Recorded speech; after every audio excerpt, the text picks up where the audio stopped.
Welcome to my channel educational boost. और मैं आज आप लोगों को इग्नू की बुक BHIC 103 की चैप्टर नंबर इकाई 5 पढ़ाऊँगी, व्यापार, संजाल और शहरीकरण। तो आइए हम बिना टाइम को वेस्ट किए इस वीडियो को स्टार्ट करते हैं। और जो भी मेरे वीडियो को देख रहे हैं वो मेरे चैनल को लाइक, शेयर एंड सब्सक्राइब ज़रूर करें। तो फर्स्ट हम देखेंगे इस इकाई की रूपरेखा। तो सबसे पहले हमें इसमें उद्देश्य पढ़ना है, फिर हमें प्रस्तावना पढ़ना है, फिर स्रोत, राजनीतिक पृष्ठभूमि के बारे में जानेंगे, और फिर 200 BCE से 300 CE में नगरीकरण कैसे हुआ था इसके बारे में जानेंगे। इसमें व्यापार किस तरह से हुआ था, वाणिज्य संगठन क्या था, बंदरगाह क्या था, आयात और निर्यात की वस्तुएं, सिक्के, और लास्ट में सारांश पढ़ेंगे। तो चलिए इस वीडियो को स्टार्ट करते हैं। तो सबसे पहले उद्देश्य, इस वीडियो को देखने के बाद आप इस चैप्टर को पढ़ने के बाद पढ़ने से आप क्या क्या सीखेंगे। तो सबसे पहले 200 BCE में से 300 CE तक भारत में व्यापार और शहरी केंद्रों के विस्तार से विभिन्न आयाम के बारे में जानेंगे। सेकेंड है हमारा व्यापार और व्यापार मार्ग, बंदरगाह, परिवहन और संचार सुविधा और निर्यात और आयात की वस्तुओं के बारे में जानेंगे। इस अवधि में नगरी और इसने कैसे एक अखिल भारतीय चरित्र प्राप्त किया। व्यापार, उसके बाद हम जानेंगे व्यापार में राजनीतिक अधिकारियों की रुचि तथा भारतीय उपमहाद्वीप के विभिन्न भागों में नगर और साहित्य और पुरातात्विक रूपरेखा के बारे में। तो सबसे पहले हम जानेंगे प्रस्तावना। इस वीडियो को इस चैप्टर को पढ़ने से पहले क्या प्रस्तावना है। तो पहला, इस इकाई में हम काफ़ी हद तक अर्थव्यवस्था के दो महत्वपूर्ण क्षेत्रों अर्थात व्यापार और नगरीकरण पर विचार को विमर्श करेंगे। ठीक है, अगर हम बात करें तो इसमें प्रस्तावना है कि हम अर्थव्यवस्था को बहुत अच्छे से जानेंगे, अर्थात व्यापार और नगरीकरण पर विचार करेंगे कि व्यापार कैसे यहाँ पे स्टार्ट हुआ और कैसे कैसे व्यापार के लिए लोगों ने यहाँ आकर बसना प्रारंभ किया। तो व्यापार और नगरीकरण, तो पहली ही इकाई में अपनी कृषि, तो हम पहले भी पढ़ चुके हैं। ठीक है, इसमें प्रस्तावना क्या बताता है कि हम पहले ही पढ़ चुके हैं कि किस प्रकार से लोग जो थे वो बसना स्टार्ट किए, कैसे गांव से शहर की ओर आए। तो अब हम इस चैप्टर में पढ़ेंगे कि कैसे यहाँ पे व्यापार के माध्यम से लोग जो है वो शहरीकरण में आने लगे, मतलब कि व्यापार के लिए ही यहाँ पे नगर में भी लोग बसने लगे। तो स्रोत को पढ़ते हैं। इस अवधि में शिलालेखों, तो हम पढ़ेंगे कि इस अवधि में शिलालेख की संख्याओं में वृद्धि हुई। उनमें अधिकांश दान रिकॉर्ड है जिसमें दाता ने अपनी पारिवारिक पहचान, मूल स्थान और व्यवसाय के बारे में विवरण दिया है। इस तरह से वे इस अवधि के लिए एक महत्वपूर्ण स्रोत साबित है। इस अवधि में धातु मुद्रा का बढ़ता उपयोग भी दिखाई पड़ता है। उत्खनन या भंडार के रूप में बड़ी संख्या में सिक्के का बरामद हुए हैं जो हमें इस अवधि के व्यापार और वाणिज्य के बारे में बताते हैं। पुरातात्विक खोजों में उत्खनन में बस्तियों के प्रकार और कालकृत पर प्रकाश डाला है जो नगर योजना के प्रकारों, दैनिक उपयोग की वस्तुएं जैसे बर्तन के साथ साथ विसलाती वस्तुएं जैसे कि कीमती और अर्ध कीमती पत्थरों का आभूषण जो उपयोग में थे। तो इसमें क्या था कि यहाँ पे धातु का उपयोग सबसे ज़्यादा हुआ है और पत्थर के गहने, यानी कि पत्थर के, अब बोला जाता है यहाँ पे कि पत्थर के बहुत सारे गहने मिले थे। ठीक है, और फिर यहाँ पे कलाकृत्य के पत्थर का लोग पहले बहुत ज़्यादा कलाकृति कि बहुत सारा कलाकृतियाँ करा करते थे। फिर जो नगर योजना के प्रकार, दैनिक उपयोग में वस्तु जैसे कि बर्तन, साथ ही साथ विसलता और वस्तुएं जैसे कि जेवर, जावत, आभूषण, ये सब का भी उपयोग करते थे। दो प्रमुख धर्मशास्त्रीय ग्रंथ मनु स्मृति और याज्ञवल्क्य स्मृति थे। ठीक है, अपने अंतिम रूप में इस अवधि में संकलित किए गए थे। महाभारत के शांति पर्व और अनुशासन पर्व की रचना भी इस काल में ही हुई थी। उनमें से दान देने की प्रक्रिया की प्रति दृष्टिकोण जैसे आर्थिक आंकड़े हैं। हालांकि यह याद रखना चाहिए कि ग्रंथों में प्राकृतिक निर्देशात्मक और जरूरी नहीं है कि समाज में व्यक्त किया जाए। ठीक है, समाज में व्यक्त किया जाए और बाहरी जगत के साथ साथ इसमें पारस्परिक प्रभाव के बारे में भी बताया जाए। उदाहरण के लिए हमें स्ट्रैबो की जियोग्राफिकॉन और डाइटोरस की विली यूथेकास हिस्ट्रिकल, प्लिनी का नेचुरल हिस्ट्रिकल, ये ज्ञाता लेखक द पेरिसेबल टेस्ट, एर्थेम थैलासेस और पेरिलॉस ऑफ द एथेरियन सी और टॉलमी के जियोग्राफी उज्जैनी उल्लेख कर सकते हैं। तो हम इसमें स्रोत देखेंगे कि कैसे कैसे, इसमें हम लोग क्या पढ़ेंगे कि प्रमुख स्रोत क्या क्या थे। तो इस अध्याय में हम जानेंगे कि यहाँ पे प्रमुख स्रोत जो थे वो व्यवसाय था, ठीक है। दूसरा यहाँ पे मुद्रा था, और मुद्रा किस चीज़ का चलता था, तो धातु का मुद्रा चलता था, जैसे आभूषण हो गया आपका, कीमती कीमती पत्थर हो गया आभूषण। और यहाँ पे 2 धर्मशास्त्रीय ग्रंथ थे, जो कि एक था मनुस्मृति और दूसरा था याज्ञवल्क्य स्मृति, ठीक है। तो अब हम पढ़ेंगे राजनीतिक पृष्ठभूमि। यहाँ की जो राजनीतिक पृष्ठभूमि थी वो कैसी थी। तो राजनीतिक रूप से इस अवधि ने मौर्य के शक्तिशाली शासन का पतन और राज्य नियंत्रित अर्थव्यवस्था की समाप्ति को देखा।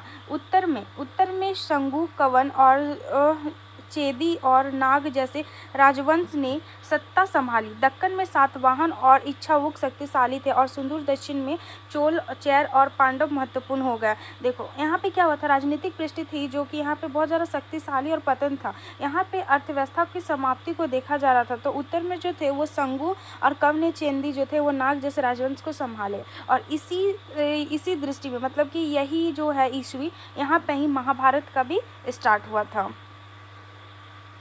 देखो, कुषाण ने भारत के उत्तम पश्चिमी और मध्य भागों में इस अवधि को वाणिज्य लोकचार में भी भाग लिया। यहाँ पे वाणिज्य के लिए भी लोगों ने भाग लेना शुरू किया। अब हम पढ़ेंगे यहाँ पे कि 200 BCE से 300 सी में नगरीकरण यहाँ पे कैसे शुरू हुआ।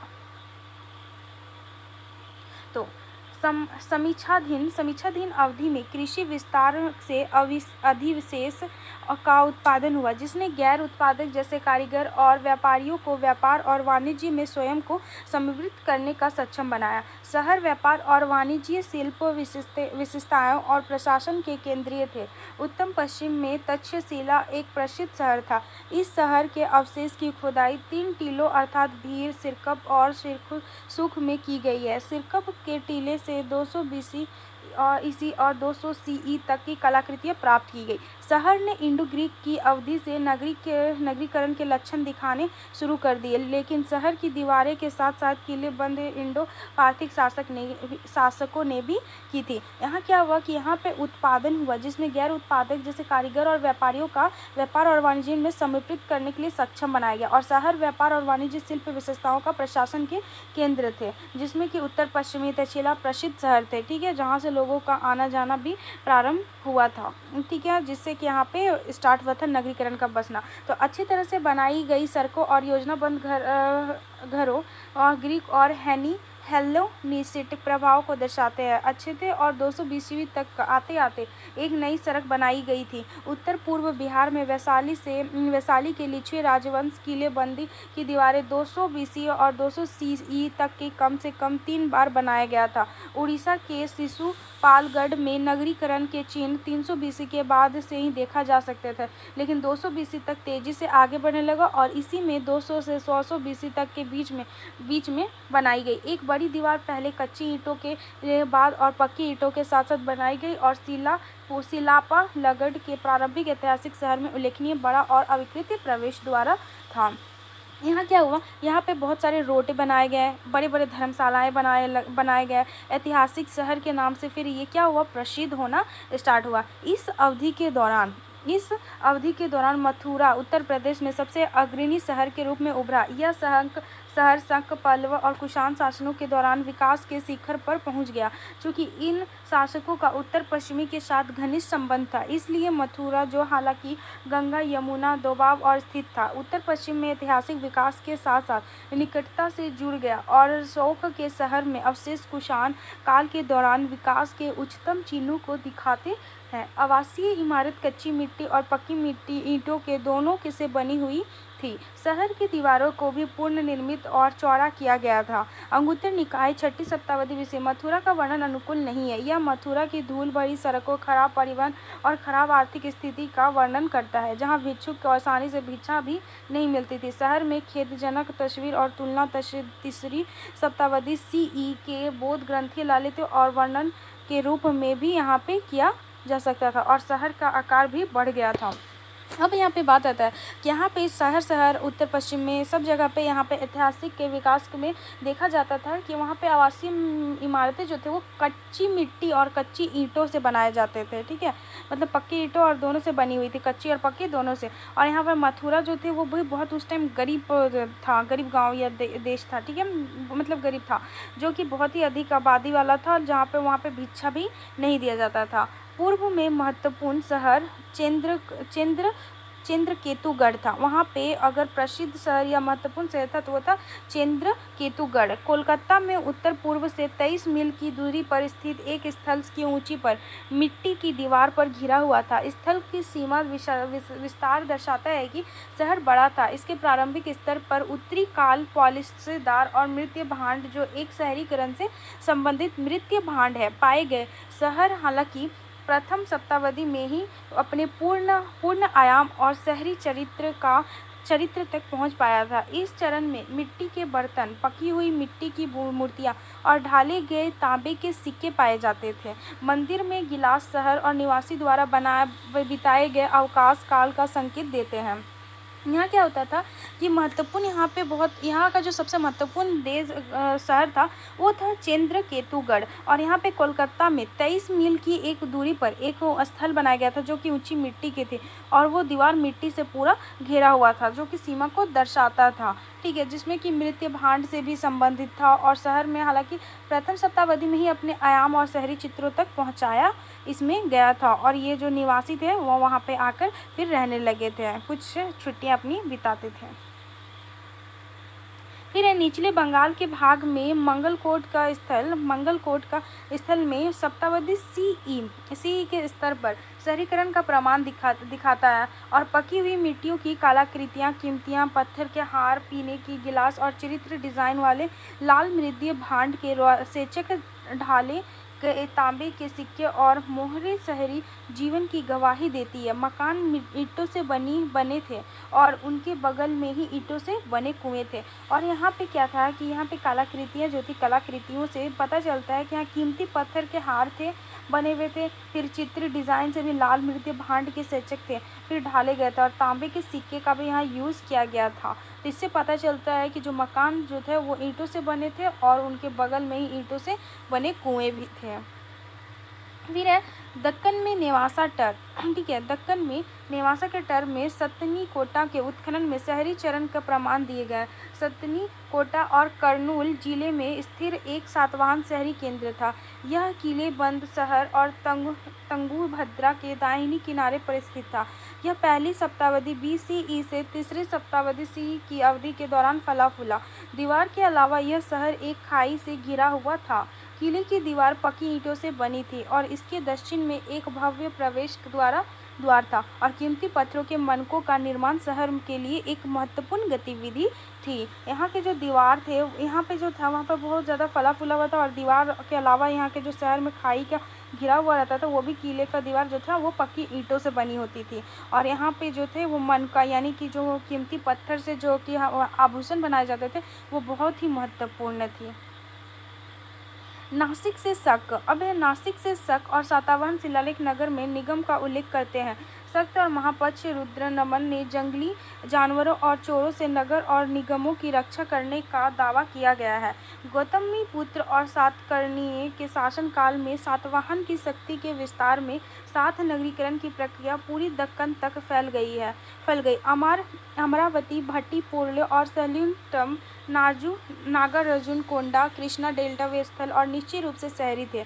पेरोप्लस, टेलमी, टोलोलोमी और का वर्णन सिक्के का शिलालेख में इस क्षेत्र में फलती फूलती कृषि और व्यापार की और इशारा करते हैं। और धन्य कटक कृष्णा नदी की एक नौगम्य धारा पर स्थित एक शहर था। यहाँ पाए गए शिलालेख में पाई व्यापारी और उनकी श्रेणियों का भी उल्लेख है। शहर और शाही निवास था। नागार्जुन कोंडा कुछ 225 से 320 CE की राजधानी था और अधिकांश निवास शहर के पूर्वी भाग में ही स्थित थे। अब यहाँ पे क्या हुआ था कि यहाँ पे जंगली जानवरों और चोरों से भी नगरों का निगम में रक्षा करने का साथ दावा किया गया था, ठीक है। यहाँ पे हर चीज़ का दावा किया गया, लेकिन यहाँ पे धीरे धीरे हर चीज़ यहाँ पे फैलने लगा था देखनी। और इसमें अमरावती, भट्टीप्रोल, सलीमटम, नागार्जुन, कृष्णा डेल्टा के स्थल भी थे जो कि एक शहर में थे, ठीक है। अब शहरीकरण की प्रक्रिया सुदूर दक्षिण तक भी पहुंची और दो महान शहर मदुरै और कावेरीपट्टनम थे, जो तमिल कविता मदुरैकाची के मदुरा शहर का विस्तृत वर्णन है, और कावेरीपुरम जो उत्तरी तमिलनाडु में स्थित चोलों का एक प्रसिद्ध बंदरगाह शहर था, जो कि कावेरीपट्टनम का वर्णन पादिनापल्ली और तमिल महाकाव्य शिल्पादिकारण्यम से मिलता है, जो कुछ समय बाद का ही वर्णन है, और ग्रंथ में कावेरीपट्टनम का एक विकसित और समृद्ध शहर प्रतीत होता है। यह इसके एक महान शहर के रूप में कृत्रिम परिवर्तन को इंगित करता है और शिल्पादिकारम का शहर के विभिन्न भागों में व्यापारी, कारीगर और मछुआरा की बस्तियों का भी उल्लेख करता है, जबकि हिस्सा केवल यवन और व्यापारियों का निवास के लिए था। शहर में एक बंदरगाह भी था, इसमें समुद्री व्यापार और महत्व इंगित करने वाले प्रकाश घर, लाइट हाउस की खुदाई और बंदरगाह के पास भंडारण में चला जाता था, जो कि एक महाकाव्य कविता में बड़ी संख्या सार्वजनिक स्नान स्थल और जलाशय का उल्लेख है। यह क्षेत्र से प्राप्त आंकड़ों में मेल खाता था और कि वातावरण और मिट्टी में संरचनाओं का भी पता चलता था, जिसमें पानी रहा हो सकता है, जिसमें पानी का रहा हो रख सकता है। कावेरी नदी में एक नीला द्वारा इसकी पानी की आपूर्ति की जाती थी, और एक शहर के लिए उपयुक्त सुविधाओं के लिए की गई व्यवस्था कावेरीपट्टनम को एक शहरी केंद्र के रूप में महत्व को संकेत किया। तो हम यहाँ पे जो 200 से 320 ईस्वी तक में देखें कि यहाँ पे बहुत सारे चेंजिंग आए, ठीक है। शहरीकरण की प्रक्रिया जो थी वो सुदूर दक्षिण तक भी पहुँच गई थी, जिसमें कि दो शहर थे, एक मदुरा और एक कावेरीपट्टनम। जो कावेरीपट्टनम था वो तमिलनाडु में ही था, ठीक है। यहाँ पे भी बहुत ही ज़्यादा हुआ। यहाँ पे जलाशय का उल्लेख हुआ कि पानी का कैसे उल्लेख हुआ, पानी था या नहीं था, ये सब चीज़ से रिलेट। फिर यहाँ पे जो लोग थे वो पानी के माध्यम से भी आते थे, बंदरगाह लोग वो लोग भी आते थे, ठीक है। ज़मीन के नीचे से पहले से लोग आना स्टार्ट करते थे। तो इस प्रकार से हम लोग 220वीं से 320वीं तक के बीच की कहानी को जाने। तो थैंक यू फ्रेंड्स, यहाँ इस वीडियो में यहीं तक, और मैं इसका पार्ट 2 वीडियो लाऊंगी जिसमें इसके आगे पढ़ूंगी।